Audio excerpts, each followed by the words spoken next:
كان يا ما كان في زمن قديم بزاف، قبل ما تكون الطرق مزفتة وقبل ما يكون حتى الراديو، كان واحد الشاب سميتو علي ساكن في دوار معزول بين الجبال، معروف بذكائه وسكاتو وواعر في ركوب الخيل، وكيحب يمشي بوحدو في الغابة، ماشي لأنه باغي يهرب من الناس، ولكن لأنه كيبحث على شي حاجة ما كيعرفهاش بالضبط، شي إحساس داخله كيقولو راك مازال ما عرفت شكون انت، خاصك تمشي وتلقى الطريق.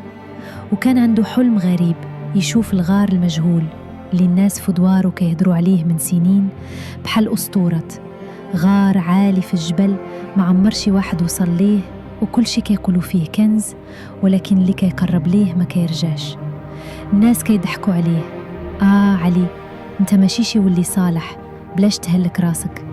ولكن علي ما كانش باغي كنز، كان باغي الجواب، باغي يعرف علاش قلبه عمر بالأسئلة.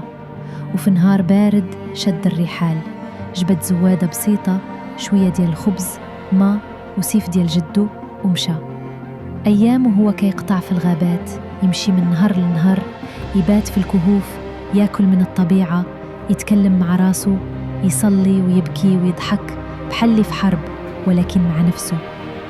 جا نهار وهو طالع في جبل كحل، الغيم نازل، الريح كتضرب، لقى باب الغار كبير مظلم، والهواء اللي خارج منه بارد بحال الجليد.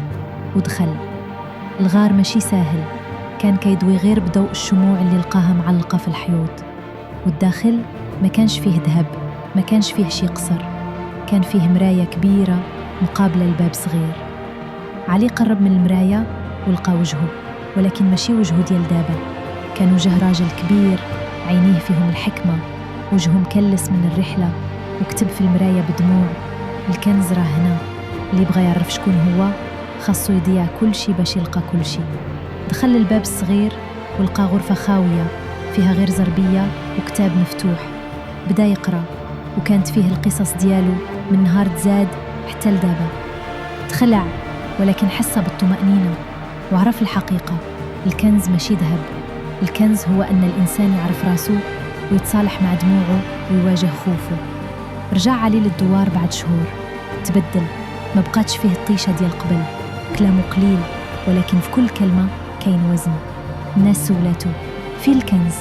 ضحك وقال: الكنز راه في القلب، ولكن خاصك تمشي وتتألم وتخاف وتكمل باش تلقاه.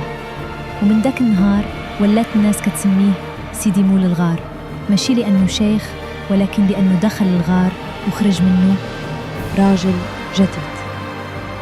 رسالة قبل النوم: راه كل واحد فينا كاين غار خاص بيه، فيه أسئلته، دموعه، وجه معمر شافه، خاصك غير تبغي تمشي ليه حتى إلا مشيتي بوحدك. اللي كيلقى راسو راه لقى أكبر كنز.